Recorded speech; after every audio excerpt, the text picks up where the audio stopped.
Hello and welcome to In a Spiritual Sense Kids, a podcast for parents, teachers, and caregivers seeking to support their children's emotional and energetic development. On the show, we'll blend insights from neuroscience, child psychology, and emotional awareness as we explore natural ways to help kids understand their own energy, stay grounded, and enhance creativity and imagination. Don't forget to check out our sister channel, In a Spiritual Sense, where we dive a little deeper into the metaphysical, working to build your intuition, connect with spirit guides, the paranormal, energetic healing, and more. Join me, Stacey Piagno, where we work to bridge the gap between science and spirit.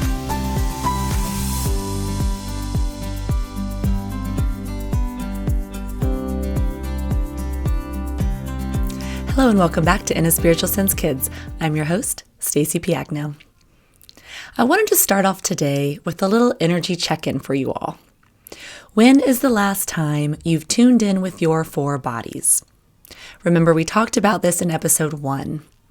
How are you doing with your physical body, your job, your home, your environment? How are you feeling emotionally? How have your thoughts been lately? Are you catching those mini movies that are unserving to your system? How are you doing with your creativity and expression? Remember, we can't forget about our spiritual body and creating time for ourselves. I just wanted to start with this as a little reminder for us all, because I have to constantly remind myself to check in. So I'll leave this little prompt here to start off our show today and for you to revisit.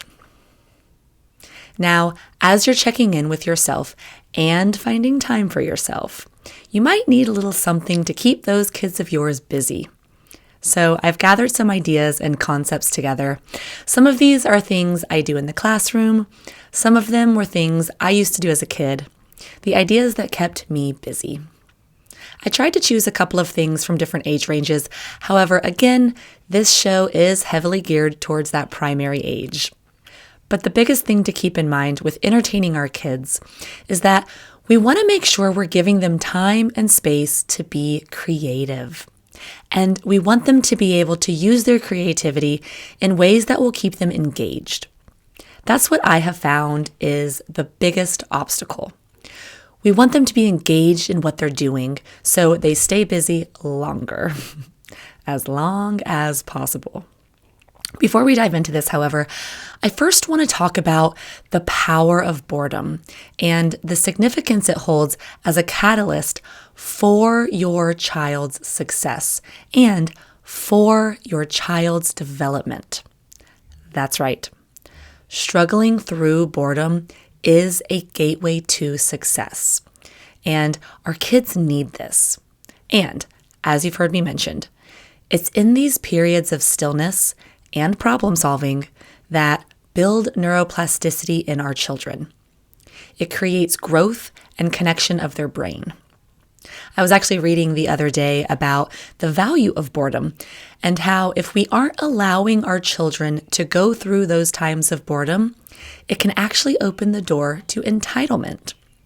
And I thought, wow, that's really interesting. I've never thought about that before. And so this article discussed how when we are too quick to fix our kids' boredom, they learn, 1, it's someone else's job to entertain me, which also includes screen time. The point is that entertainment is being fed to them from something exterior. 2, if I'm uncomfortable, someone will fix it. And 3, I don't have to figure out things on my own. How powerful is that?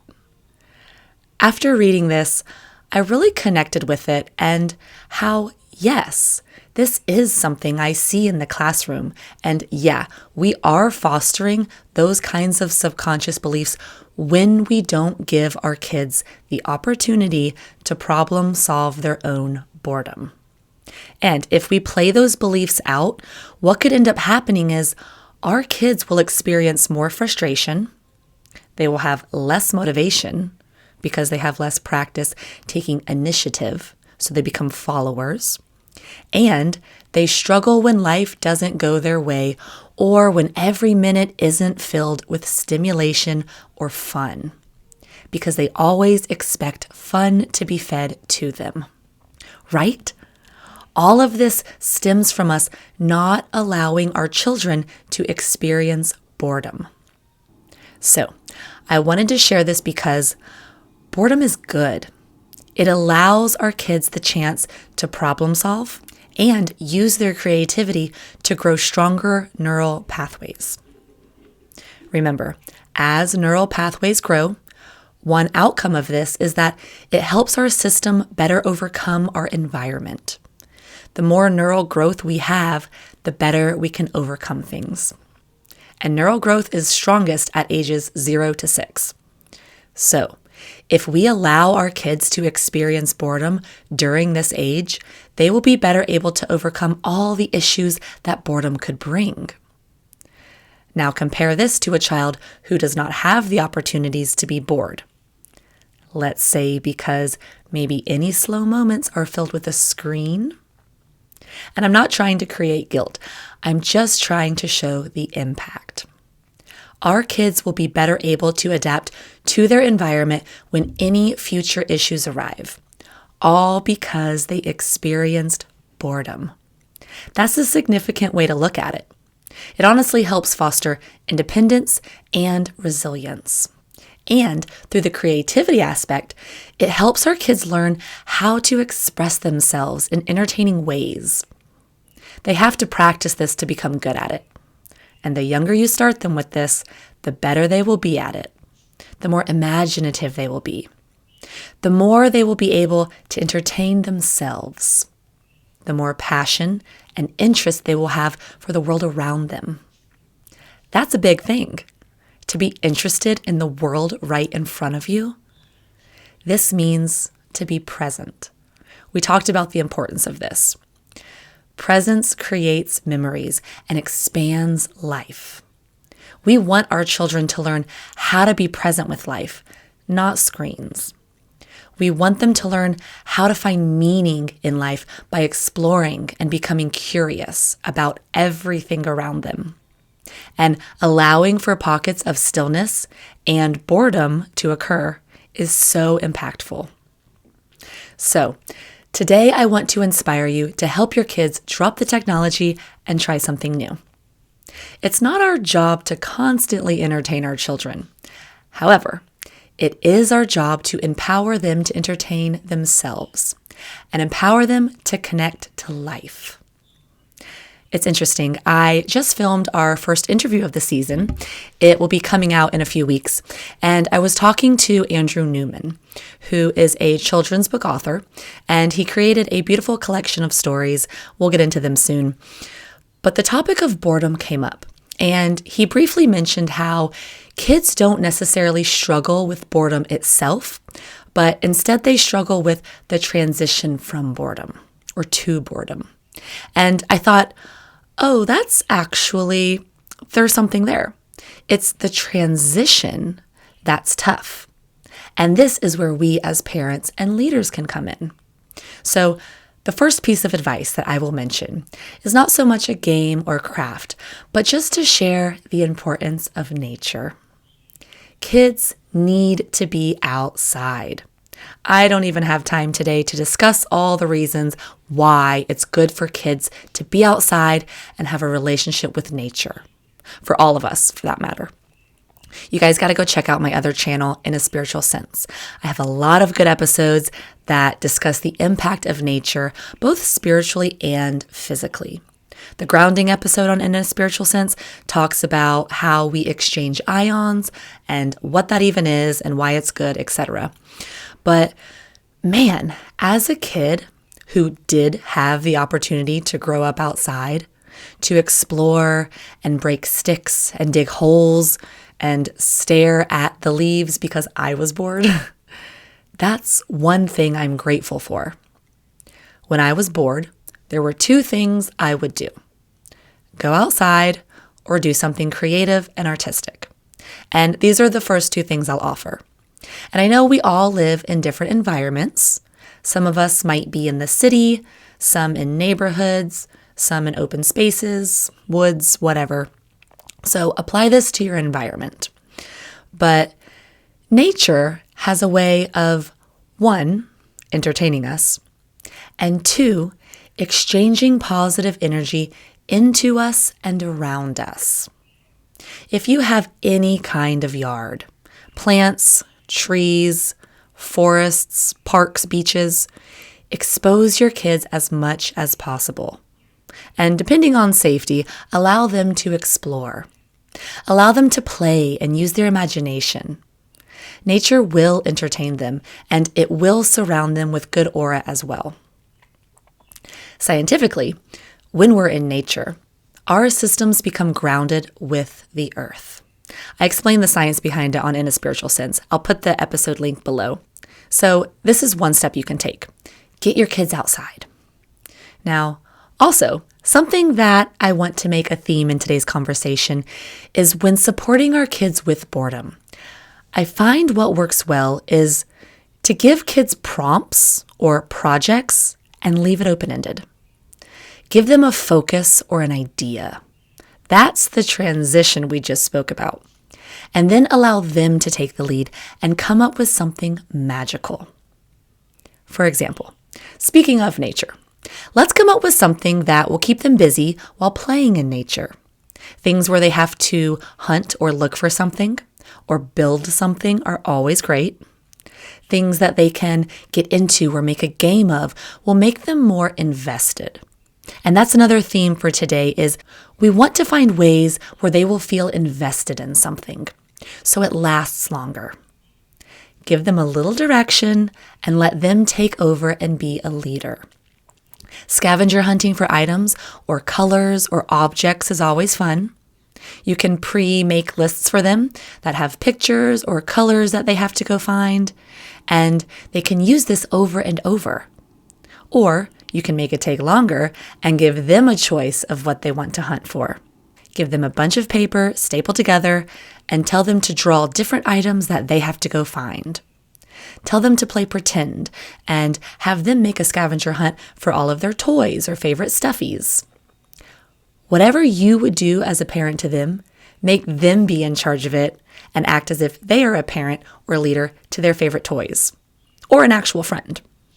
Depending on the age, you may need to do a little preparation beforehand, but when we can make things that can be reused or allow your kids to make their own project, it fosters not only their creativity, but also their independence and leadership.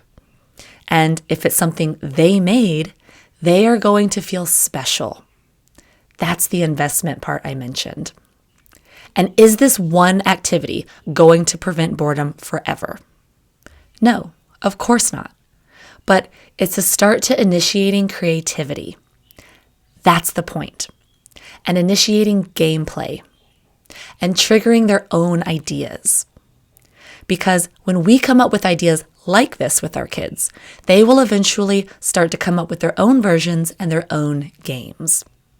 But it is nice to have some go-tos that are pre-made for them to fall back on.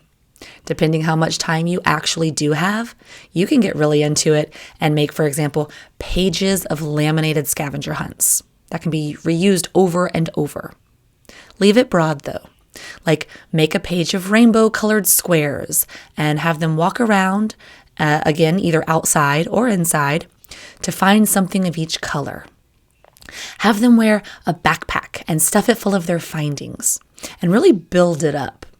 Maybe the night before, tell them they are going to go on a scavenger hunt around the house and they have to get a good night's sleep.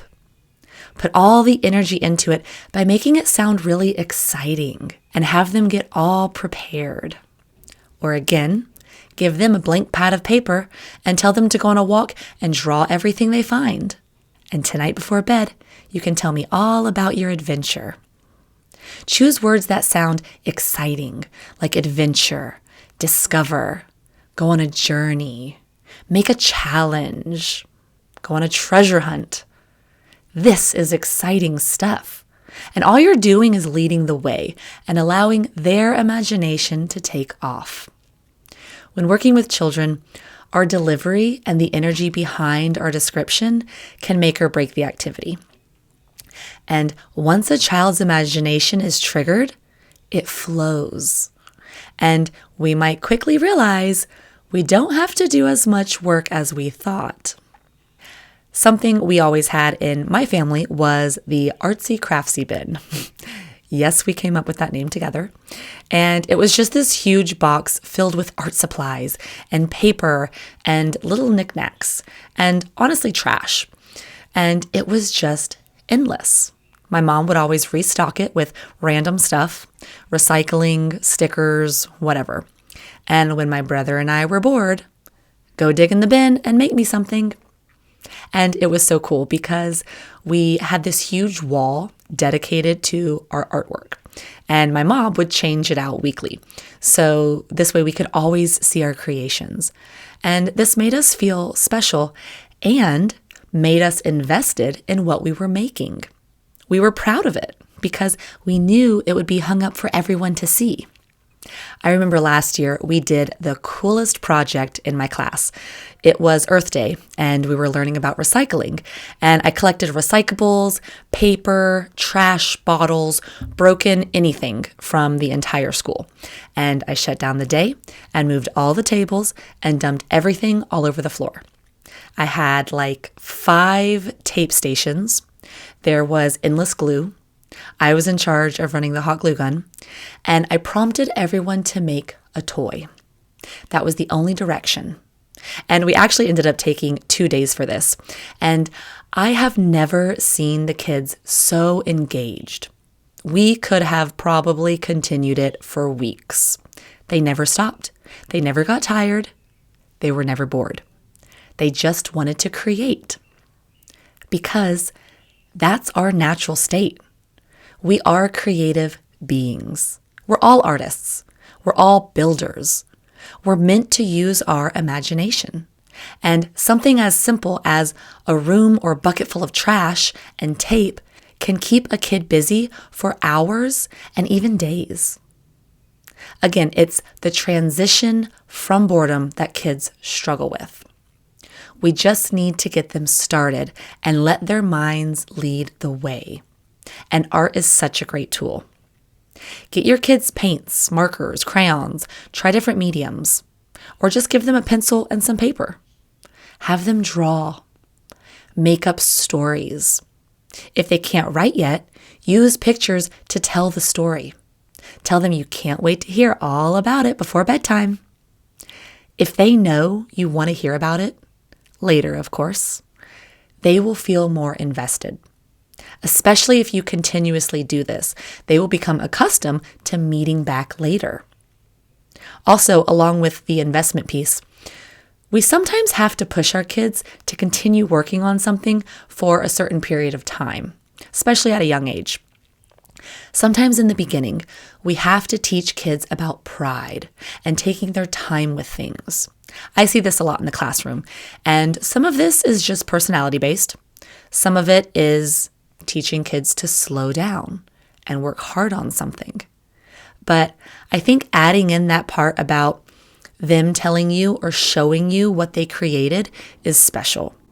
And don't forget to act genuinely interested in what they are showing you, even if it's something small.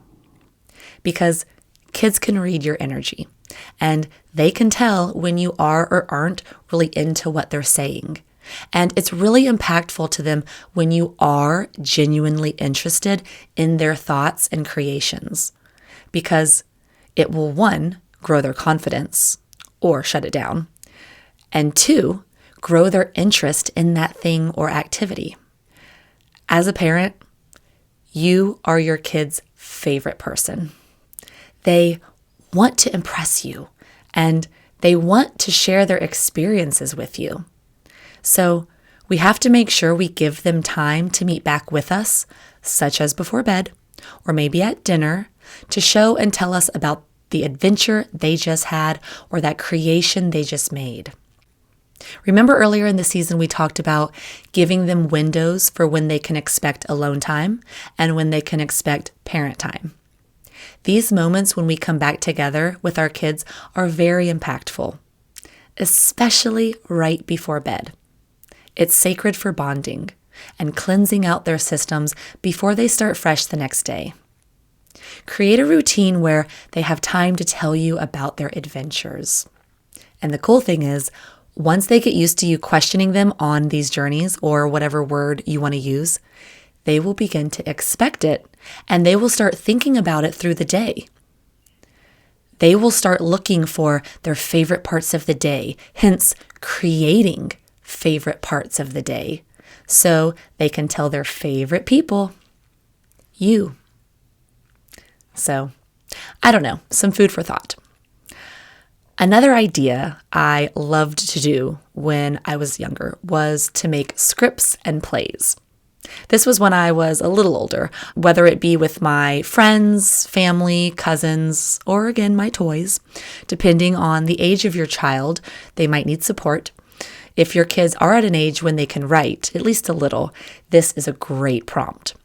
Have them make their own books, or have them come up with plays, dances, routines. And they have to practice all day, and then they can show you again in the evening or when you're done working.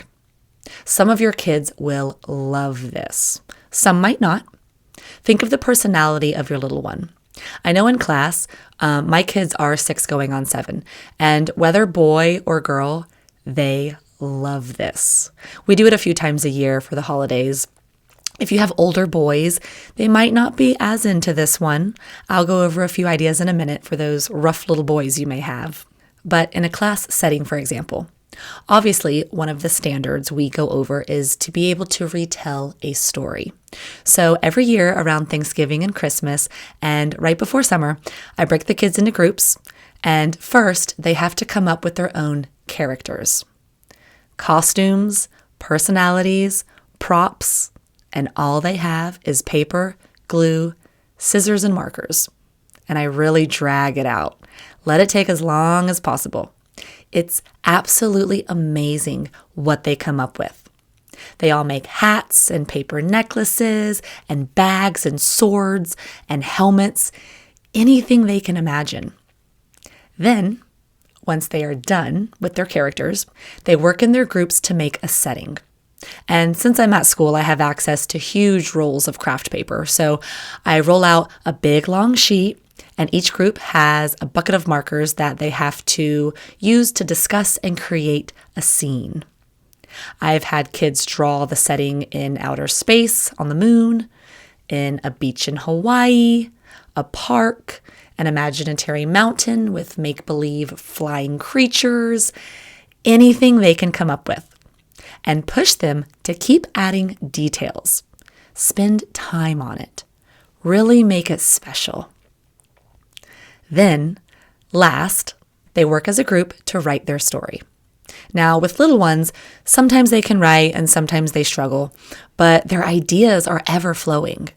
Now, if you're at home, maybe you just have them create different characters and costumes and make a setting, or reorganize their room and end it there. Just go play in your new space. Let them create a new world with their imagination and have at it. Go play. Or, if they are a little older, have them come up with a skit or story and keep practicing it and get it memorized so you can show me and your dad later. Or if family is in town, present it to everyone. We used to do this all the time, and it was hilarious what we came up with. So, again, all we're doing is giving them a prompt, giving them supplies, and they take over. Let them do the hard part, and then give them time to show you later or talk about it later. Now, for those little boys or girls that maybe won't be interested in that, try something competitive. Again, make sure they have time outside. That's big. This might be a given, but obviously if you can have them play with other kids or neighbors, do that. Kids need interactions. They need to play with others. If, however, it is a slow day or they're really young and they have to be monitored and there's no other kids, try to get them something that they can build. I'm sure you have Legos, hot rod sets. Are those still a thing? I don't know. But with this, you don't need to go out and buy expensive toy sets. Remember when I just mentioned the trash and recycling thing? If you have kids who like cars, for example, try to find cardboard boxes or things they can turn into roads. Just give them tape and long pieces of cardboard and let their imagination build roller coasters for their toy cars. It doesn't have to actually work. Let them hold the toy car in their hand and go through an obstacle course that they just built. Let them turn their room into a course for their toys. Or again, let them make actual toys from cardboard or scraps. Kids' interests will usually fall into left or right brain categories, such as thinking, building and puzzles, or art, drawing, body movement. So depending on your child, offer ideas within these categories and push them to come up with something themselves. And if they fight you on it and resist, let them be bored. Let them. Tell them you can't wait to see what they come up with and walk away. It is the most powerful thing we can do for our children. And one last thing to add a little extra inspiration. Think about creating spaces for them that are tied to play. Whether it be a room or a corner, as you give intentions to a space and start using those spaces for the same thing, those spaces start to trigger or inspire that intention every time you step back into it. For example, this is kind of a tangent, but have you ever heard you should never study or work in your bed or bedroom because that's where you sleep and you want your body to connect that space with sleeping, not working. If you're always working in your bed, you will actually have a harder time sleeping and relaxing in your bed. Energy and intention create spaces. And we can use this idea to help inspire our children.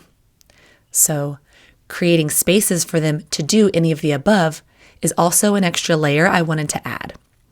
Whether you split it up and make different spaces in one room, or split up different spaces in the house or in the yard, we want to help our children see these areas as fun spaces, because it's going to help instill those feelings of fun and creativity every time our children enter. So, I will prompt you to explore your creativity to help your child do so in return. And the next time you hear, "I'm bored," pause before fixing it. Smile and say, "I can't wait to see what you come up with." Then let them work through it. Or again, help them get set up and then walk away. And if you try some of these ideas today, let me know what does or doesn't work. I'll try to come up with some more stuff. Drop a comment down below on YouTube or send me an email at info@inaspiritualsense.com. I'm excited to see if this helps. Take the guilt away, take away the pressure, and help your little ones transition through boredom. In return, it will help them step into success and into independence. If you enjoyed today's episode, I hope you use it to inspire those around you, and I'll see you next week on In a Spiritual Sense Kids. For those looking to connect further, please feel free to send emails to info@inaspiritualsense.com or hit me up on Instagram, where you can find weekly inspiration and updates. I look forward to connecting with you.